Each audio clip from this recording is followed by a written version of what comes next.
All right, welcome everyone to this afternoon's webinar. I am Nick St. Pierre, Chief Technology Officer at Agilicus, and today's webinar is a platform showcase. We are going to see how we can meet the cybersecurity recommendations of the EPA in public water systems, both for drinking water and wastewater systems. What we'll be demonstrating are practical steps that are applicable to the Agilicus NEX platform in implementing some of these recommendations. So we'll start and explain a little bit about what the Agilicus platform is. First of all, it enables zero trust as a principle for accessing resources for a water utility, while providing maximum security. And this is really important in operational technology settings where we want to continue to ensure uninterrupted services. We want to start providing simple and secure single sign-on solutions. We always want to meet and exceed where we can the cybersecurity requirements, both from a regulatory perspective, but also from a best practices approach. Ultimately, it's about bridging the gap from cybersecurity requirements, seamless user experience, and business continuity for our services. So today we'll be looking at the importance of the cybersecurity requirements for public water systems. I'll talk a little bit about the primary needs paradox that occurs when we start talking about providing access to legacy systems and how that was originally implemented. I'll look at the 5 points of cybersecurity best practices that we need to implement in a platform and practically how that is implemented in the Agilicus NEX platform. I will show you screenshots of our platform and align them with those requirements, and we can finish up with a couple Q&A sessions if we have some time. So let's look a little bit about the essentials for public water systems. We do need cybersecurity in those, don't we, right? The EPA certainly thinks so. The concept of zero trust, the concept of cybersecurity best practices has started to come down this year. The EPA has issued recommendations and a memorandum to stress the need for states to assess cybersecurity risks in drinking water system, and it does so via what is called sanitary surveys. Those can be undertaken, those security surveys, by the water authority themselves, a municipal government, or a third party via pre-existing plans for cybersecurity audits or new ones as well. These are meant to be periodic. These are meant to ramp up in the application of best practices, and they're really the go-to for implementing the cybersecurity practices as we start to open up some of these systems in operational technology, whether from an industrial control system perspective that have largely been isolated or air-gapped from public networks or IT networks and municipal networks, but also now that we're migrating a little bit more to DCS or distributed control systems, where we start making and leveraging cloud access for big data and for analytics, for example, and there's a two-way street now between sensors and data lakes. This becomes more and more important. So why would we do this? Well, public utilities, operational technology, industrial control systems as a whole have been a rich target environment for threat actors. There are over 150,000 public water systems in the US. 90% of them support drinking water across the territory. The number one fear in the industry are cyber threats. And the reason for that is operational technology network and public water systems have really been meant to continue to be operational at any given time. There is no margin for downtime, planned or unplanned. Therefore, when cyber threat actors either do crypto lockers, ransomware, for example, there's a huge incentive for public water systems and municipal government to pay out. And this is known by these malicious actors, whether state or privately funded. There's 300 million citizens behind the American public water system. It becomes extremely critical. And what we see oftentimes is that data breaches have occurred through stolen credentials. Now, those could be through social engineering, theft of credential, but most often than not, the consequences are that of a large blast radius when these breaches occur that leads threat actors or bad actors to control parts of the industrial control systems, such as public water systems, and have huge implications. So those are the key stats. So the paradox of the primary need. Historically, OT systems tend to live in what I call legacy environments. The reason for that is the life cycles of these systems is quite long compared to IT. We can have HMIs or SCADA systems that are 10 or 15 years old that are known to operate well on a fixed platform without patch-up policies, for example, and therefore there's an enhanced need to secure these assets. What we've done historically is given access via VPN for users to manage these systems remotely on a per need basis. The reliance here has been on internet connected systems and to provide VPN. And why VPN is the only method of access has been one of technology, not one of requirement. We ultimately want to give access to an industrial control system, whether that's an HMI, a PLC, a management system, an IoT management system. We don't necessarily want to give network access, but that's the method by which we are delivering the need to control these individual systems. This reliance on VPN has increased the opportunity for bad actors. Why? Because once you grant access to the network, you're really giving layer 3 access. People are most oftentimes able to navigate east-west and traverse these systems, especially in the industrial control systems, and then have access across the network to other compromised devices. The reality is that users still need remote access, and I asterisk the user here because more and more these are machine to machine. The users can also be a machine. So we may need vendor access, we may need third-party access, contractor access, seasonal worker access. And more we see machine-to-machine analytics, cloud, big data lakes, for example, to sensor environment.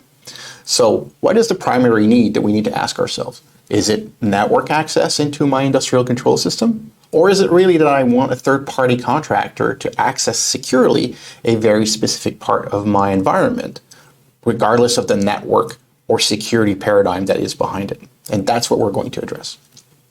So when we start applying the best practices in OT or public water systems as well, from a cybersecurity perspective, there's really 5 things we need to do well.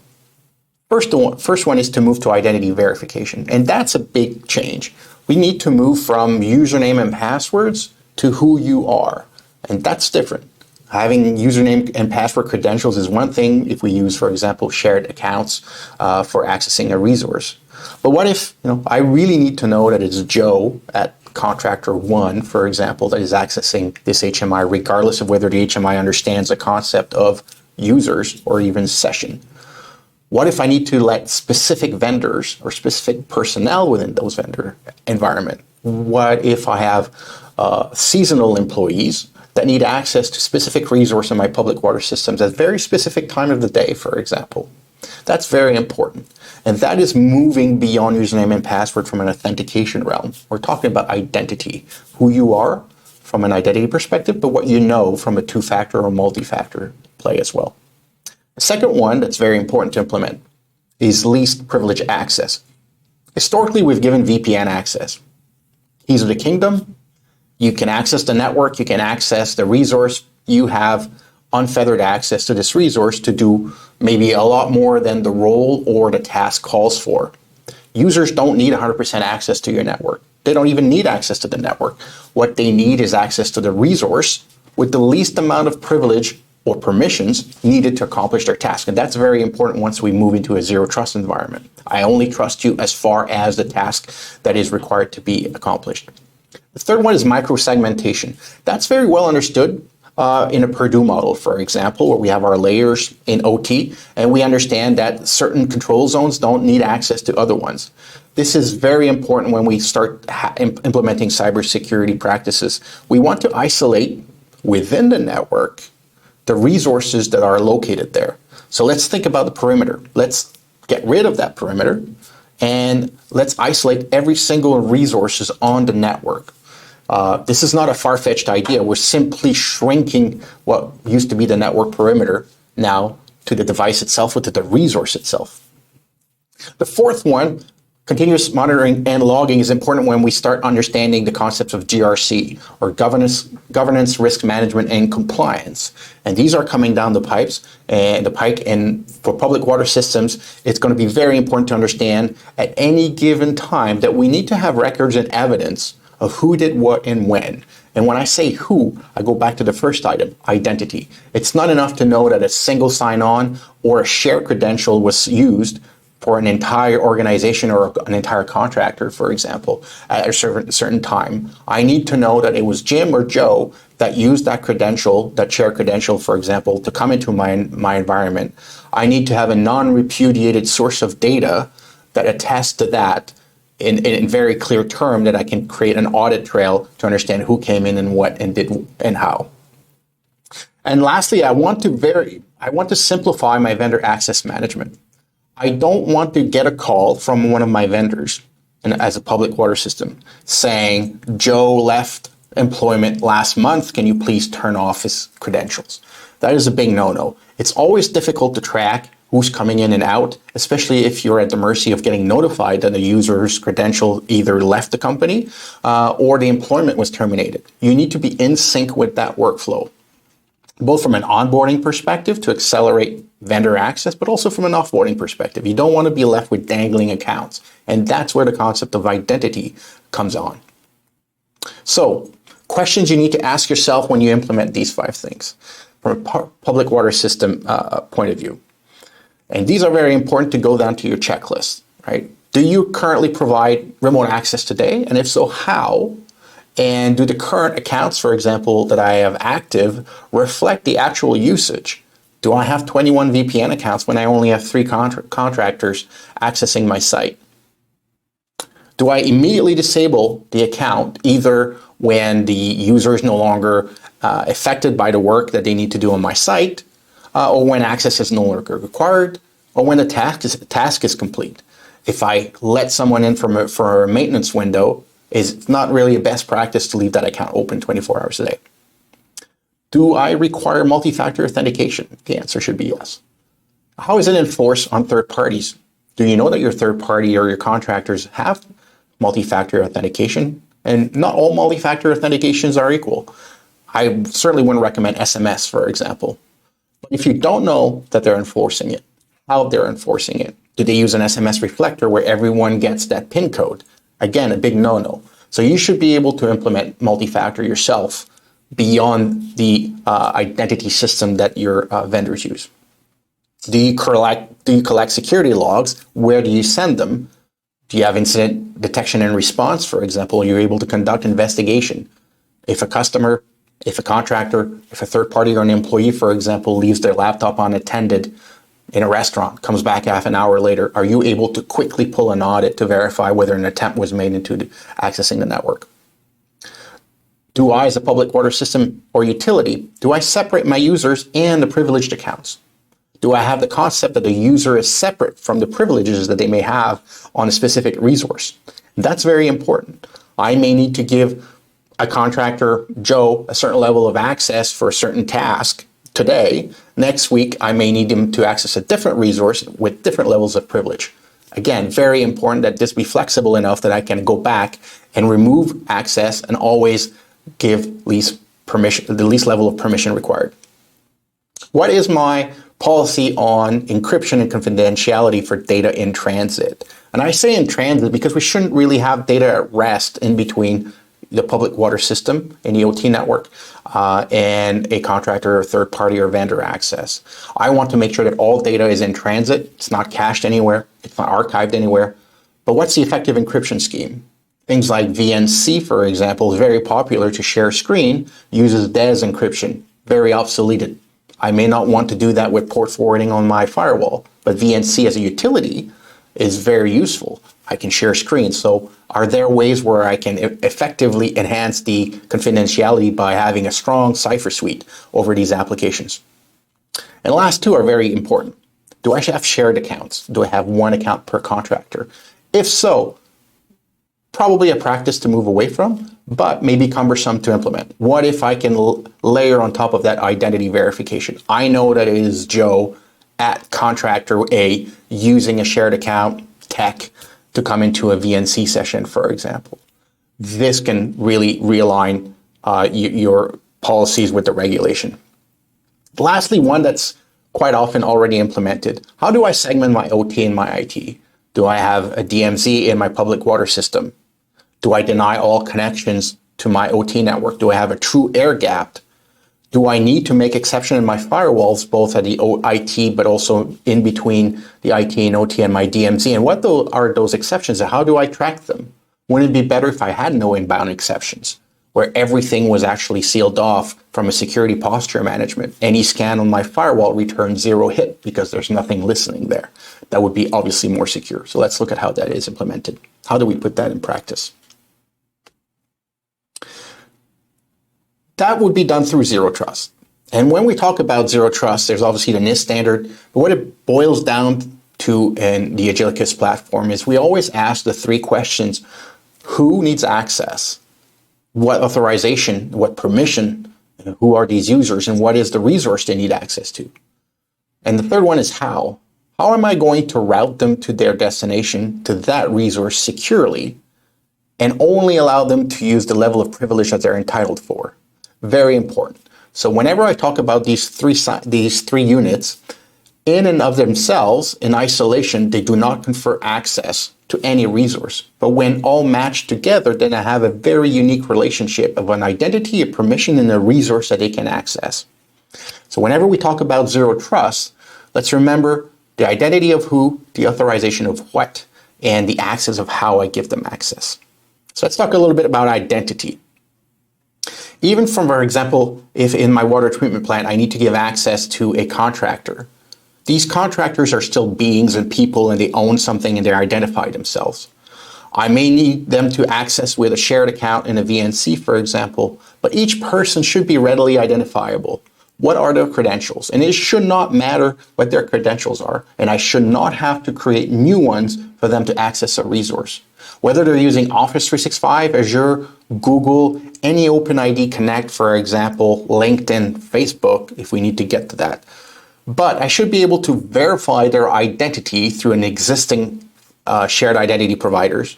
I should be able to actually enforce multi-factor authentication that is not shared, that is unique to them, regardless of where they are, regardless of their employer.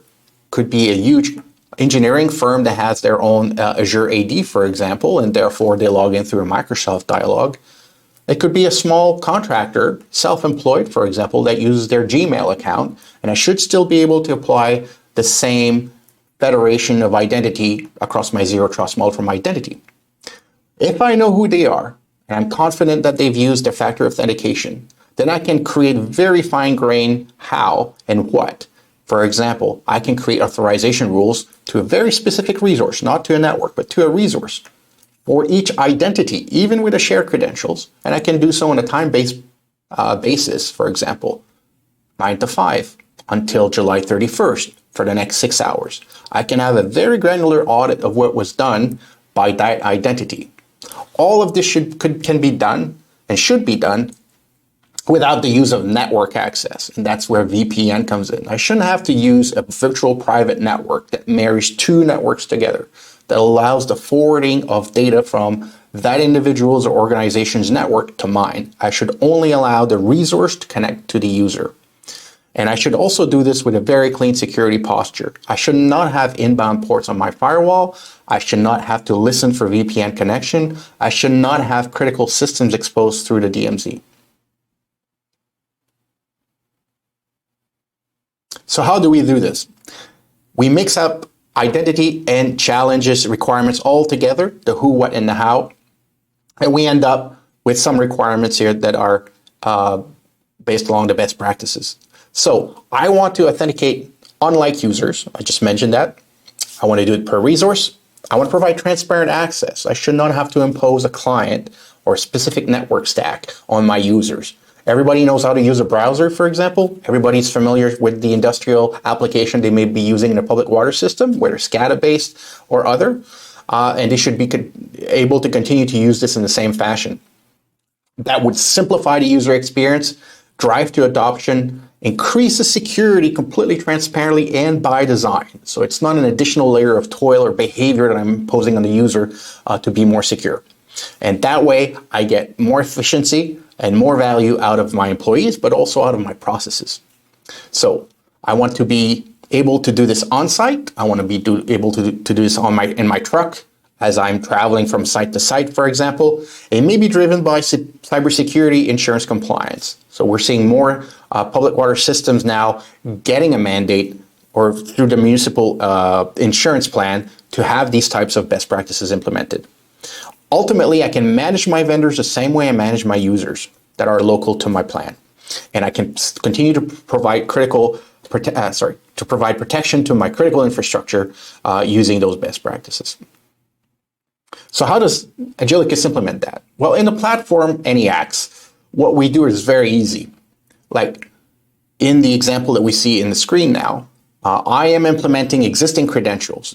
I blurred out the names of the innocents here, but you can see that Mark, Mike, and myself are added to the platform simply by understanding what their email addresses are. The email address ties me to an identity via the identity provider. In the case of Agilicus, for example, we use Google's G Suite. So I want to be able to leave that password completely out of my systems. I don't want to have to deal with credential and access management. I just want to deal with identities, and I want to make them quickly onboarded and offboarded. And how do I do this? Well, I can have integrated vendor onboarding by auto-creating users in my platform. Sorry, I have to pause. You're gonna have to cut that out. It's double strong. Hold on. Good? Yeah. I have sore throat. Hold on. I might have some balls in my bag. That's all right. I'll try to go. I can restart that slide, or Might as well. and how we do this and how we apply the identity part and onboarding challenges in the Agilicus NEX platform is very simple. First is we only deal with identity. You'll see in the dialogue here, and I've protected the names of the innocent, that Mark, Mike, and myself are only present via the identity or email address in the existing credentials box. As a platform, I should not be dealing with new credentials. I should not be creating credentials, and I should not be storing passwords. There are existing shared identity providers that can actually interact with this very easily. In the case of Agilicus, I'm using my G Suite powered account through Google for agilicus.com, but it could be a local NT machine, could be an Office 365 in Azure AD. I can integrate my vendor onboarding, such as whenever a new employee for that vendor domain signs up into our portal, they're automatically created, and they can optionally automatically inherit the resources and permission that are necessary for their role and task within my public water system. I also want to implement multi-factor. I may not know if Bob, for example, at Contractor Hay is using MFA, but I can actually enforce it and then implement MFA not only for that identity, but at the granular level for very specific legacy resources that have no concept of sessions, users, or even multi-factor. And now I can protect legacy systems, HMIs, for example, with MFA. All of this now becomes very useful if I need to onboard a user, offboard a user, because they either expired their access to their resource or their identity management system no longer authenticates them. So even if they have a shared credential, once they leave their employment, for example, they can get denied access based on the time that they've expired on their access to their resource, or not being able to authenticate themselves anymore with the organization. So this is one way of implementing it. The second one is the fine-grained resource and authorization. Like I mentioned, the who, the what, and the how. I want to pair the resource that I may have here, could be an HMI, could be VD SCADA, could be an internal website like a wiki, and I want to pair it with the identity. So I'm now doing two things. I want to give fine-grained controls of that access. And what I mean by fine-grained control, if you imagine an HMI, for example, that may have one whole interface that is clickable throughout, I may choose to isolate portions of that application, create roles where none existed prior due to the legacy nature of the applications. This is done through our web application firewalls. Like I mentioned, I can also create users in groups so that contractors can inherit very specific roles and resources as soon as I define the role that they need and the resources that they require to accomplish their tasks. I can do self-provisioning of these resources. I may understand that Joe has a specific task to accomplish, but next week he may need access to a very specific system that he does not have access to on a regular basis. I will want to have him to self-provision and self-request that role and those permissions, and an administrator can come in and grant those. So having those fine-grained resources and authorization to them is very important, and we implement that into the Agilicus NEX platform. Ultimately, what I'm talking about, and I've mentioned that a couple of times now, is we want to shift away from the network. And I'm trying to draw here in a comparison where instead of pairing an identity to a resource, the VPN has traditionally, through the need paradox, has traditionally opened the gate of the organizations, in this case, our public water system, to third parties by mixing their networks together. Once we do this, we're providing way too much trust and way too wide an access to anyone connected on the network.